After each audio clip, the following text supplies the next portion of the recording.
Ils sont passés où? Monsieur, on est dans le bus, on part en forêt, David. Sans moi? C'est dommage. C'est moi qui ai le pique-nique. On a pris de l'avance, venez nous rejoindre. On part dans une super forêt primaire. Ok, j'arrive. Mais c'est quoi une forêt primaire? Les scientifiques, vous pouvez nous expliquer ça?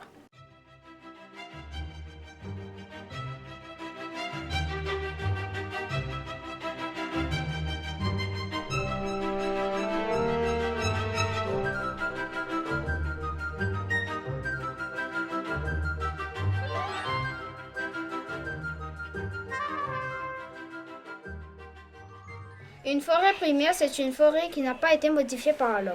Dans le monde, il existe plusieurs forêts primaires. Au Brésil, en Guyane, en Indonésie et à l'île de la Réunion où on se trouve. Ben, on voit rien là. Là, c'est mieux? Ah oui. À La Réunion, il existe plusieurs forêts primaires, celle de l'Éden et de Bébois qu'on ira visiter. Mais il y a aussi celle du volcan et de la Marlongue. Justement, les scientifiques, on surplombe actuellement la forêt de Bébois en compagnie de David du Parc national. Bonjour David. Bonjour Megayandi. Et bien effectivement, je suis un agent du Parc national. J'ai 3 missions principales, qu'elles ont tout un rapport avec la nature, les animaux et les plantes. Donc la première, c'est la protéger bien sûr. La deuxième, c'est mieux la connaître, car il y a encore beaucoup de choses à découvrir. Et la troisième, c'est partager cette connaissance, comme je le fais aujourd'hui avec vous. Et donc tout ce qu'on voit là, devant nous, c'est ça. Ah bon? Ah ouais. Et le rempart que je vous disais, celui-là, c'est ça. Je pars jusqu'à là-bas. Et celui-là, c'est celui qui est au fond là-bas, mais malheureusement il est caché par les nuages. Alors David, pouvez-vous nous dire ce qu'on fait ici et pourquoi? Eh bien aujourd'hui on est venu découvrir la forêt de Bébourg, qui est une des forêts primaires de la Réunion. On voit des arbres, alors on voyait des arbres là-bas, qui sont des cryptomérias et pas des sapins. Mais est-ce qu'ils sont tous pareils? Non. Alors qui dit mieux? Des frangins. On voit des fangens, où ça un fangeant? Là-bas, on a un peu là-bas. Ouais, ressemble à des grands parasols. Notre île est divisée en 4 zones. Chère, sèche, humide, chaude et froide. En fonction de l'endroit où on se trouve, les forêts ne se ressemblent pas.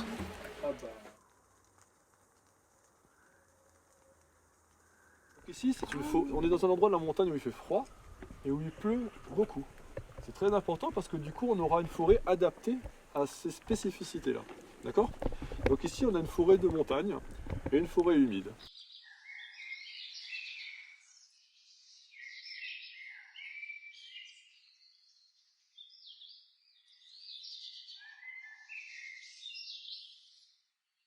Dans une forêt primaire rayonnaise, il existe de nombreux arbres.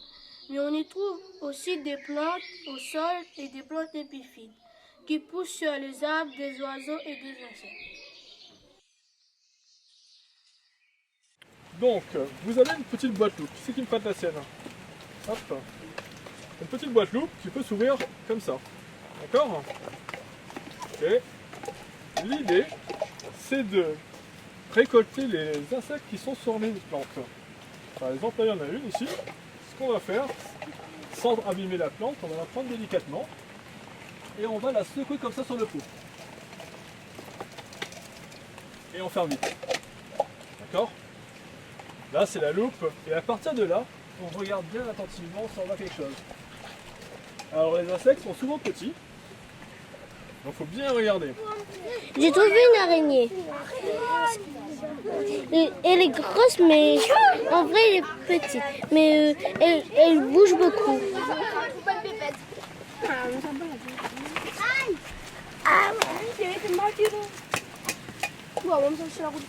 Oh, c'est une petite sauterelle. Oui. Est-ce qu'elle a des grandes pattes derrière? Les sauterelles ont toujours des très grandes pattes derrière pour bien sauter. Oui, monsieur, c'est très grand. Ouh là là, j'entends quelque chose qui arrive. On dirait un gros animal. Ah, vous êtes là? Ah mais vous, qu'est-ce que vous faites? Ça a l'air super. On est en train de chercher les insectes dans la forêt. Ah ouais, ça a l'air super. Je peux voir? Qu'est-ce que vous avez attrapé là? Ah, dis donc, ils sont magnifiques, magnifiques. Et toi, Lucie? Oh là là là là, super. Mais vous savez que des insectes, il y en a plein. Et il y en a dans la forêt, ils sont endémiques. Comme par exemple le charançon qui s'appelle le Cratopus. Ah ouais? Endémique? Mais c'est quoi endémique? Beaucoup de plantes et d'animaux vivent qu'à La Réunion. Comme le bois de tamarin par exemple, on dit qu'il est endémique de La Réunion. Allez, venez voir celui-là les enfants, regardez. Celui-là c'est encore un autre exemple de plante endémique qu'on trouve dans nos forêts de votre couleur. Regardez, je la penche un peu comme ça. Vous la voyez? Vous voyez les petites fleurs? Minuscules fleurs rouges. C'est un bois de négresse. Ici nous avons l'ostocafé.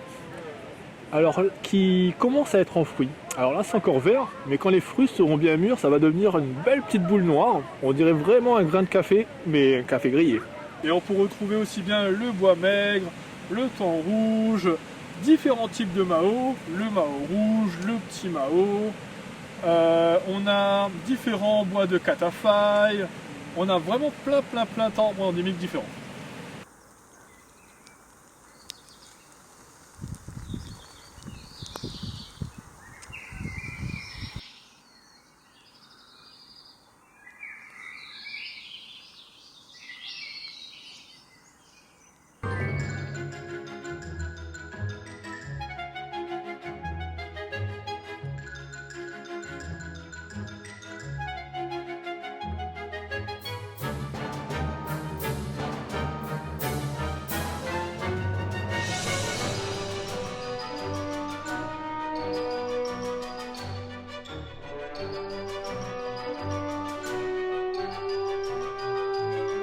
D'accord, on a compris. Mais elles sont apparues comment ces espèces endémiques, puisqu'elles n'existaient pas ailleurs? C'est une excellente question, surtout que tu sais qu'il y a 3 millions d'années, la Réunion n'existait pas encore. Elle est née de l'activité volcanique du Piton des Neiges. Au début, il n'y avait rien, pas de plantes, pas d'animaux, juste de la roche et de la lave. Et oui, les scientifiques, on se trouve d'ailleurs aujourd'hui sur le site du Piton de la Fournaise. Aujourd'hui, c'est le seul volcan actif de l'île. Ces coulées de lave viennent régulièrement agrandir l'île. Et aujourd'hui, il est en éruption. Oh là là, c'est dangereux. Mais non, ne t'inquiète pas, on peut prévoir les éruptions à l'avance, heureusement. Et puis, c'est un volcan plus spectaculaire que dangereux. Mais ça ne dit pas comment les plantes et les animaux ont arrivé jusqu'ici. Elles ont pu arriver de différentes manières, grâce au vent, au courant marin notamment. Des graines ont pu être déposées sur l'île de façon naturelle et géante. Ah mais oui, les animaux volants aussi ont pu venir. Parfois, ils ont pu transporter les graines dans leur estomac ou dans leurs plumes. Pas vrai, David? Oui, c'est ce qu'on appelle la zoochorie. Ce sont des moyens naturels de colonisation des plantes ou des animaux. Malheureusement, il y en a beaucoup qui ne survivront pas, car déjà la vie va opérer une sélection naturelle. Mais puisque ces espèces venaient d'ailleurs, comment est-ce qu'on peut dire qu'elles sont endémiques de la Réunion? Tous les individus d'une même espèce ne sont pas exactement tous les mêmes. Ici, ils n'ont pas exactement tous la même couleur.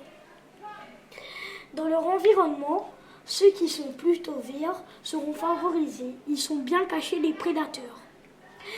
Maintenant, si quelques-uns sont transportés à la Réunion, l'environnement change. Cette fois, c'est peut-être ceux qui sont un peu bleus qui seront favorisés. Au bout d'un certain temps, la population de la Réunion est différente de sa population d'origine. C'est devenu une nouvelle espèce qui n'existe que dans l'île, une espèce endémique. C'est compliqué. David, tu nous montres un exemple? Le oiseau blanc est un autre exemple de spéciation remarquable.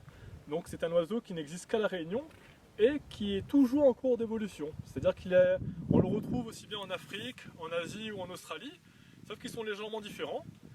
Certains sont arrivés de manière naturelle à la Réunion et rencontrant un nouveau territoire, car ici c'est volcanique et c'est haut en altitude, ils ont dû s'habituer, se transformer. Et du coup ils se sont transformés et ils continuent encore à se transformer, ce qui fait qu'on a un oiseau blanc endémique, mais celui-là est en train de se métamorphoser encore.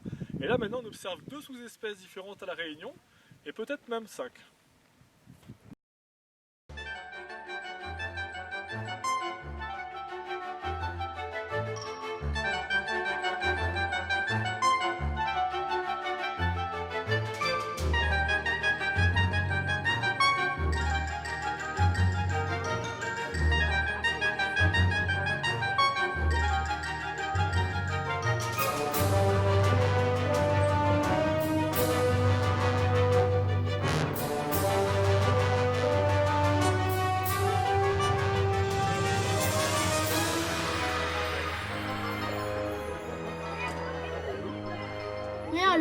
pourrait introduire plein d'espèces pour qu'elles deviennent endémiques. Ça ne fonctionne pas comme ça. Pour qu'une espèce se transforme, il faut des centaines d'années. Quand une plante est introduite, le plus souvent, il n'y a pas de conséquences. Elle reste juste dans son jardin. Ah ouf alors! Oui, mais parfois l'espèce s'introduit, se multiplie très vite et elle est plus forte que l'espèce indigène. Ces espèces envahissantes peuvent prendre toute la place et empêchent les autres de se développer.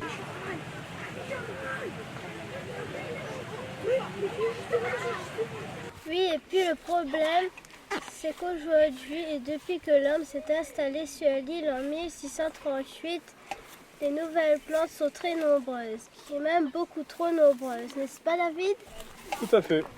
Effectivement, beaucoup de ces plantes ont été ramenées pour plusieurs raisons, soit parce qu'elles sont comestibles, soit parce que tout simplement elles sont belles, et même certaines ont été ramenées sans faire exprès.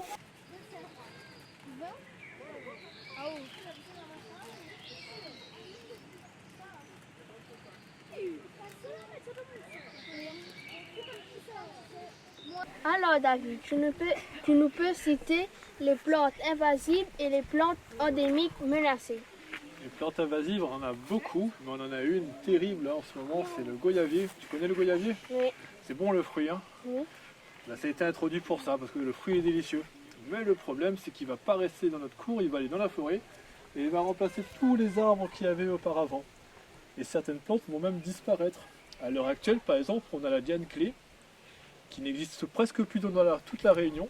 Et à Caléden, on en trouve encore quelques rares espèces. On a aussi le bois blanc, on a le bois jaune, le bois de fer. Ce sont des espèces qui ont pratiquement disparu à cause des plantes invasives.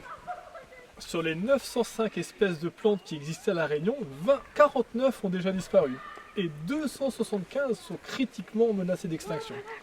Si on ne fait rien, elles disparaîtront toutes. Et c'est l'homme qui crée tous ces dégâts? Ces premiers humains qui sont arrivés à la Réunion, ces explorateurs qui sont arrivés par bateau, ont débarqué sur une île complètement déserte. Et sur une île déserte, il faut que l'homme puisse s'installer. Donc pour ce faire, ils ont dû déjà construire des maisons. Ensuite, comme il n'y avait pas tellement de choses comestibles finalement à la Réunion, et ils ont dû faire des champs pour planter de la nourriture et des pâturages pour mettre des animaux dedans. Les humains à l'époque ne faisaient pas ça pour détruire la nature, ils ne se rendaient pas compte des conséquences que ça allait avoir. Mais qu'est-ce qu'on peut faire alors? C'est justement le rôle de David et du parc national. Qu'est-ce que d'après vous, pour avoir la meilleure attitude dans un parc national, pour ne pas abîmer de la nature, qu'est-ce qui serait bien de faire? Ne pas jeter les déchets, parce que ça pollue la forêt. Parce que ça pollue la forêt, Et attire les rats. ça attire les rats. Donc même les déchets biodégradables, c'est pas une bonne idée. Qu'est-ce qu'il y a comme petit dessin encore là? Le feu? Interdiction de camper, car si le feu, ça peut créer un incendie et tuer toutes les espèces. Alors on a le droit de bivouaquer, mais on n'a pas le droit de faire du feu. Mais c'est bien, tu as tout à fait raison. Il y a quoi encore comme petit dessin? Ne pas casser les fleurs, Ne pas casser les fleurs, pourquoi? parce qu'on détruit la forêt. Exactement. Qui c'est qui a besoin des fleurs dans la forêt? Les insectes, Eh ben oui, si on enlève les fleurs, il y aura les plus d'insectes. abeilles, les fleurs, les abeilles, Ils vont mourir. Exactement. Et c'est pareil pour les... les insectes. D'accord. Et donc ça c'est un panneau qui montre qu'on rentre dans la forêt. Qu'est-ce qui est écrit juste à la fin du panneau? Vous quitte le cœur du parc national. Inscrit au patrimoine mondial, ailleurs, la nature mérite aussi votre attention. Exactement. Donc il n'y a pas que au parc national qu'il faut protéger, il faut tout le temps avoir une attitude protectrice de la nature.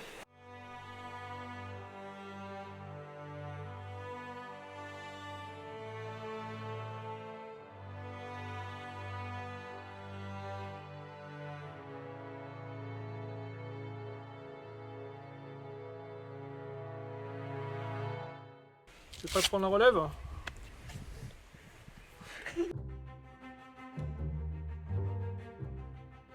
C'est la fleur de l'Ambaville. Sentez. Ça sent la chaussette qui pue.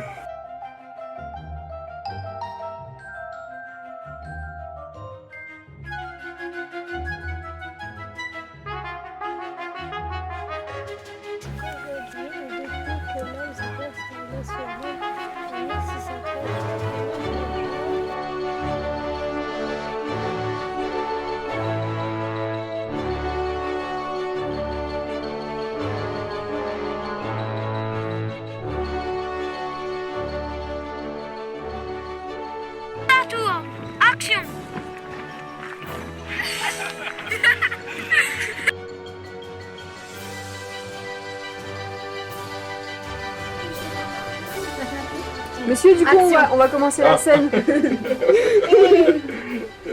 On vous voit encore. Voilà, Ça super. filme là, madame, c'est clair. Ah, pardon.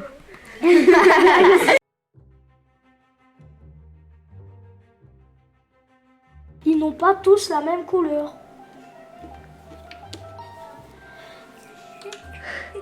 Dans leur environnement, c'est ceux qui sont plus coupés.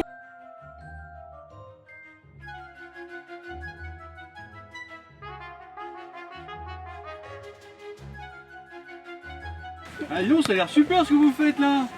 Qu'est-ce que vous avez observé là? Qu'est-ce qu'il y a là? Bon, on couvre là.